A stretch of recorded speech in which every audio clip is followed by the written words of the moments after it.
అన్న మొన్న ఎల్బీ స్టేడియంలో ముఖ్యమంత్రి రేవంత్ రెడ్డి గారు ఇటు కేటీఆర్ గారికి ఇటు కేసీఆర్ గారికి సవాల్ విసిరారు.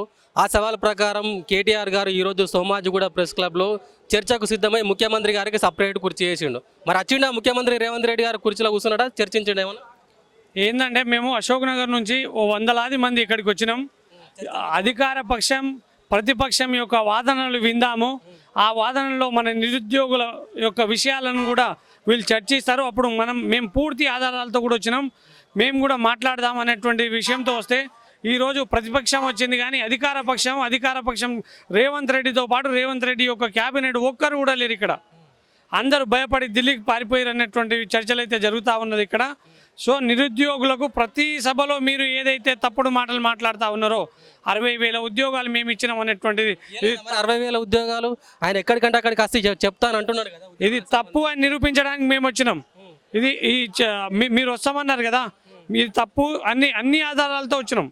సో మీరు తప్పు అనేటువంటిది మేము నిరూపించగలం. మీకు దమ్ముంటే అశోక్ నగర్కి రండి. అశోక్ నగర్ పిల్లర్ నెంబర్ 21 దగ్గర అందరం 500 మంది నిరుద్యోగులం వస్తాం. మీ క్యాబినెట్తో రండి, మీరు తెలుసుకుందాం మీరు ఎంత ఇచ్చారనేటువంటిది. అది మేము ఒక్కొక్క తలకాయ లెక్క పెడతామన్నారు కదా, మేము కూడా ఒక్కొక్క తలకాయ లెక్క పెడతాం. 11,000 కంటే ఎక్కువ ఇచ్చారనుకో, ఆ వేరే తలకాయలన్నీ మా తలకాయలు తీసుకోండి. నిరుద్యోగులకు కేసీఆర్ ముఖ్యమంత్రి రేవంత్ రెడ్డి గారు 18 నెలలు అయిందన్న. 18 నెలలు మీరు అధికారంలోకి వచ్చిన తర్వాత 18 నెలలైనా ఒక్క నోటిఫికేషన్ ఇవ్వలేదు. 18 నెలలు అయింది, నిరుద్యోగ వృత్తి ఇస్తామన్నారు, ఇవ్వలేదు. రాహుల్ గాంధీ గారు చిక్కడపల్లి లైబ్రరీకి వచ్చారు. ప్రియాంక గాంధీ గారు యూత్ డిక్లరేషన్ ఇచ్చారు. యూత్ డిక్లరేషన్లో ఉన్నటువంటి విషయాలు ఏవి? చిక్కడపల్లి లైబ్రరీకి ఇచ్చి ఛాయ్ తాగి వెళ్ళినటువంటి రాహుల్ గాంధీ గారు ఏ ఒక్క చిన్న సమస్య వచ్చినా మాట్లాడతా అన్నటువంటి మీరు ఈరోజు ఎక్కడ దాక్కున్నారు?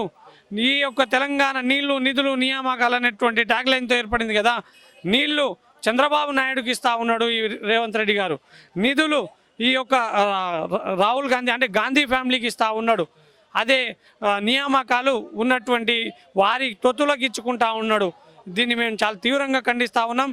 ఈ యొక్క గ్రూప్ వన్ ఇష్యూలో నిన్న మాట్లాడినటువంటి నిరంజన్ రెడ్డి గారు తెలుగుకు అన్యాయం జరిగిన ఈ యొక్క తెలుగు విషయంలో మీరు చాలా తప్పుగా మాట్లాడారు.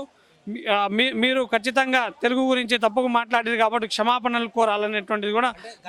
గతంలో కాంగ్రెస్ ప్రభుత్వం ఏర్పడే ముందు ఈ నిరుద్యోగులకు సపోర్ట్గా ఇటు బల్మూరి వెంకట్ కానివ్వండి, ఇటు చెనగాని దయాకర్ లాంటి వాళ్ళు కానివ్వండి, రియాజ్ సార్ లాంటి వాళ్ళు, ఆకునూరి మురళి లాంటి వాళ్ళు నిరుద్యోగులను సపోర్ట్ చేసిర్రు. మా కాంగ్రెస్ ప్రభుత్వం ఏర్పడితే నిరుద్యోగులకు లాభం కలుగుతుందని చెప్పేసి అన్నారు.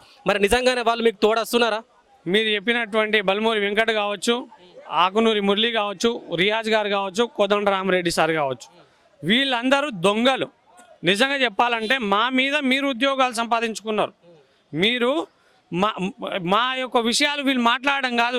నోటిఫికేషన్ అడిగినామనుకో ఏమంటా ఉన్నాడు, అతి త్వరలో ఈ చేస్తున్నాడు కదా, త్వరలో జాబ్ క్యాలెండర్ రిలీజ్ చేస్తామంటున్నారు కదా. తెలుగులో ఈ త్వరలో అనేటువంటి పదాన్ని బ్యాన్ చేయాలని చెప్తా ఉన్నాం. ఈ కాంగ్రెస్ పార్టీ అధికారులకు ఈ దద్దమ్మలకు ఏం తెలుసు అంటే త్వరలో అనేటువంటి ఒక వర్డ్ మాత్రమే తెలుసు. త్వరలో అంటే ఎన్ని నెలలు? 18 నెలలు అయింది. సిగ్గు అనిపిస్తలేదా త్వరలో అని చెప్పడానికి? త్వరలో మాకైతే చెవుల్లో నుంచి రక్తాలు కారుతూ ఉన్నాయి. నిరుద్యోగులు విసిగిపోతూ ఉన్నారు. త్వరలో అనే పదం మాకు వినబడితేనే జంకుమంటా ఉంది. ఈ త్వరలో అనేటువంటి పదాన్ని ఖచ్చితంగా మీరు బ్యాన్ చేయాలి. ఈ యొక్క ఎవరైతే ఉంటురో మీరు అన్నారో ఈ బల్మూరి వెంకట్ కావచ్చు, రియాజ్ కావచ్చు, ఆకునూరి మురళి, చెనగాని దయాకర్, వీళ్ళు మా నిరుద్యోగులను భయభ్రాంతులకు గురి చేస్తూ ఉన్నారు. కొట్టడానికి వస్తూ ఉన్నారు, తిడుతూ ఉన్నారు. అసభ్యకరమైనటువంటి కాదంట కదా, వాళ్ళందరూ పార్టీల ముసుగులో నిరుద్యోగులను రెచ్చగొడుతున్నారని చెప్పేసి అంటున్నాడు కదా బల్మూరి వెంకట్ గారు. మీరు అధికార పక్షం, మీరు అపోజిషన్లో ఉన్నప్పుడు మేము నిరుద్యోగులుగా మీకు కనిపిస్తాం. మీరు అధికారంలో వచ్చిన తర్వాత మీ కళ్ళు నెత్తికెక్కినాయి కాబట్టి మేము అపోజిషన్ పార్టీలకు తొత్తులుగా కనిపిస్తూ ఉన్నాం. ఆ రోజు బస్ యాత్ర వేయించుకున్నప్పుడు, మాతో వేయించుకున్నప్పుడు మేము మీ తొత్తులు అని మీకు తెలియదా? సిగ్గుండాలి ఈ మాటలు మాట్లాడడానికి. ఇది చాలా దారుణం అనేటువంటి తెలియజేస్తా ఉన్నాం.